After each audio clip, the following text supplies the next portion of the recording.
Hollow Knight Silksong, after what felt like eons of waiting, is finally released, and boy howdy has it released to thunderous applause. When the first game came out back in 2017, I was just 14 years old. And in the 8 years since then, I still have yet to indulge in the series' first entry.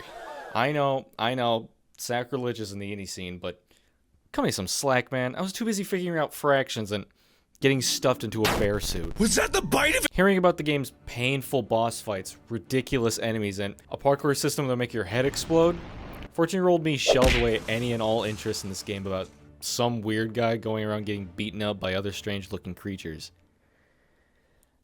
And then I played Elden Ring. Elden Ring helped introduce me to the weird obsessiveness of technique and strategizing against a stupidly aggressive foe, and in return, helped me broaden my horizons in regards to my general taste of games. And similarly, Silksong's enormous fan base brigading every game conference and live event, wishing for news about it like it was Jesus' second coming, caught my attention, and like many others, I bit the bullet and dove straight in.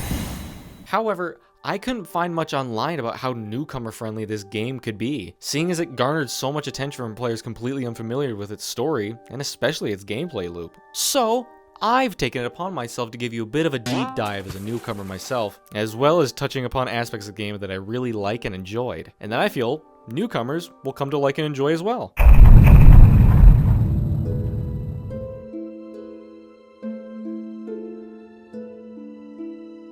To start off, the game begins with you playing as the series' the series' second protagonist, Hornet. She arrives to the kingdom of Farloom unwillingly and eventually escapes, to which she must fight and traverse towards the summit of the kingdom's citadel to find the answers for her captivity, as well as why the kingdom has fallen to the likes of a strange overtaking of mind-controlling Silk.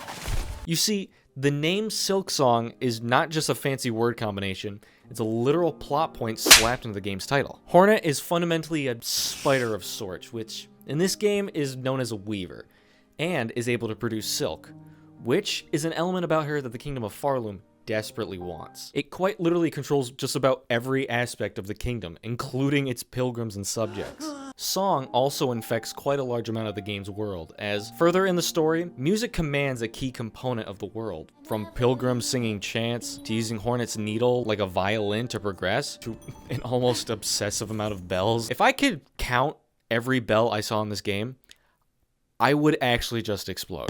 Most of your discoveries come from fractured conversations with pilgrims, travelers, and companions, some notes and signs strewn about the world, and especially from the environment. A little into the very beginning section of the game, you stumble across a sign mentioning the shells of those who gave their lives to hold the kingdom's weight. Immediately upon reading this, you can instantly see that the ceiling, the walls, and even the ground you walk on is made up of nothing but the remains of so many that have lost their lives in the pursuit of such a dangerous pilgrimage to complete. A lot of the world's story is never fully thrown into your face.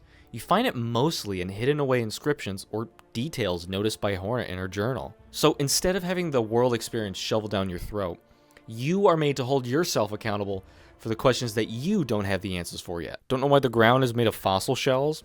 Go read a book then. Confused why Mommy Longlegs isn't trying to kick your teeth in? Why don't you close TikTok for 5 minutes? Not sure why these goobers are floating in the air? What next? Texting and driving? Pay attention!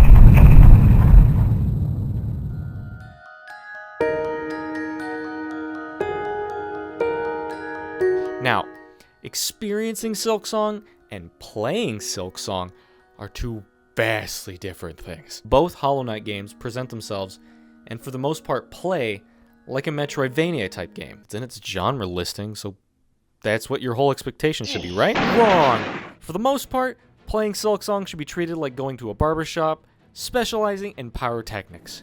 Every time you enter, expect to leave with a lot of sweat and a lot less hair. The gameplay loop is simple on its surface. It starts you off with simple attacks like just being able to attack left, right, and up, and as well as down with a mid-air attack. Landing a strike from mid-air enables you to rebound back into the air for more movement and mobility, aptly named pogoing.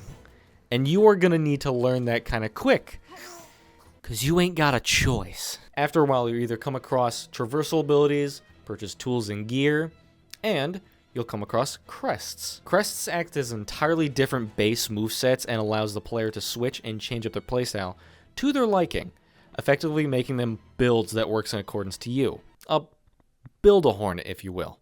Just as a note, when trying to pogo in the game, use the Wanderer's Crest if you can, because unless you like pointing directly down and moving in a way that is not directly down, you're going to thank me for advising you not to handicap yourself by learning to play with phantom aim.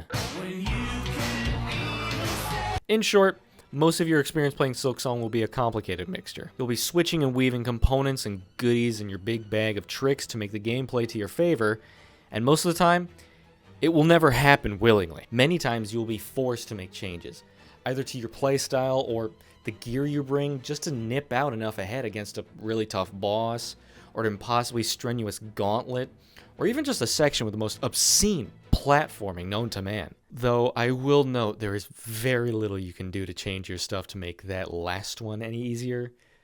You will just have to eat all the misery that gets slapped to the seat of your pants.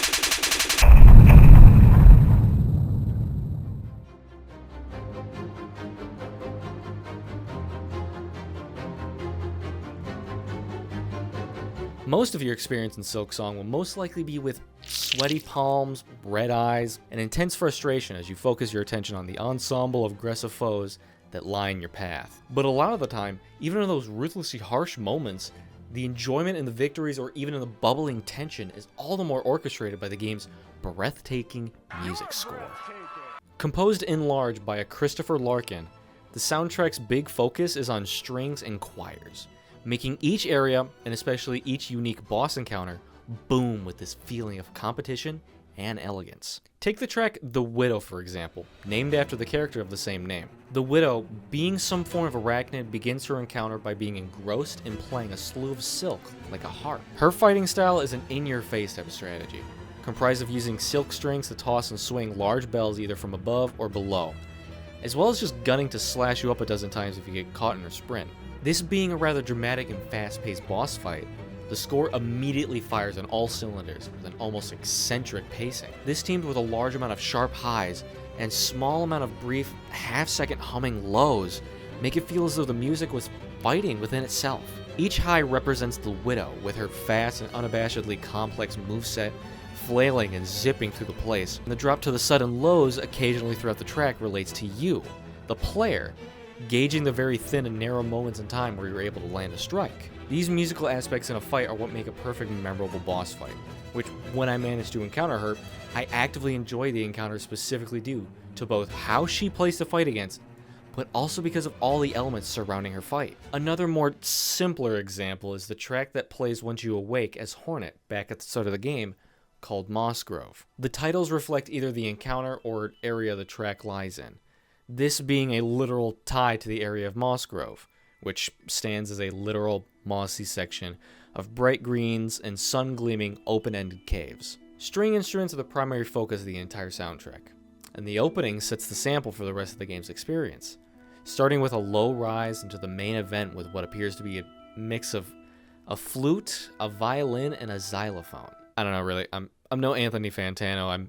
I don't have that much experience with knowing instruments at a whim. The combination of these elements give you a nice feeling of wonder, calm, almost a mystique, emitting in the mossy undercove. And especially for your first impression, this opening marks a stunningly simple yet elegant introduction into the fantastical ass-beating you'll be undergoing for the next who knows how many hours. I mean, apparently the game can be finished in under 5 hours, so I guess however long the game is just entirely your problem. Funnily enough, a good amount of the soundtrack once you reach the foot of the Citadel, some of the calmer sound bites remind me of a piece of the Oblivion OST. Listen to them for a second and tell me if you can hear it too.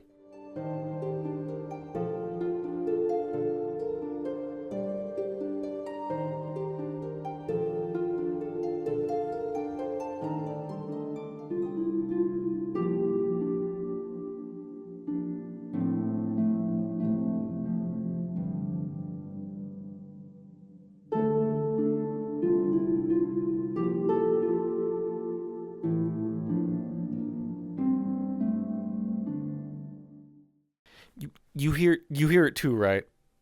I'm not just going crazy. Oh, all right, cool. I thought I was losing my mind there for a second. So, with all these details and pieces put into the front for you, and as a little bit of an excuse to gush about the game's music, is Hollow Knight Silksong Newcomer friendly? Yes, but there's a real big asterisk at the end there. You can go in and play through all of Silksong without any knowledge or lore about anything that happened in the first game. However, it does not mean you'll be going into this game expecting an easy ride. And I'm not just referring to the game's difficulty. Sure, this game's got a lot of difficult enemies, and maybe if you're familiar with any form of Souls-like, you'll hopefully feel right at home hopping in. Although it seems Team Cherry's not opposed to giving some of the bosses the Wiener Hut Jr. sauce, so take that how you will. But with the territory of this style of game comes difficulty in all aspects. Boss fights, platforming, exploration, and so on. Silksong doesn't aim for wanting you to reach the top. It revels in keeping you at the bottom. In more ways than one. But just as much, this actually elevates the fun. Fighting boss encounters like Phantom or Widow, or learning to master things like pogoing, or even figuring out how to chain jump off walls while bouncing off spikes and flying or ranged enemies. All of this, mind you, I did just in the first act of the game. Hell, I'll even go to the lengths of skipping all normal platforming just to go to the more difficult route, just because doing it in that manner is both more fun and more satisfying for me. Silksong is probably making anyone who's enjoyed the original game gleam with excitement in seeing their beloved story carry on with such love and care again. But to people like you and me, assuming you never played the first, otherwise this part kind of fails, Silksong holds its own in both interest and challenge. So if you've been on the fence about whether to buy it and join the club in this experience, why? It's $20. I mean, I could understand if it were a full-price game putting your wallet to its limits, but it's a steal for the enjoyment you can get out of it. So what are you waiting for? Get to silking. Ew, no. That sounded horrible. Ugh.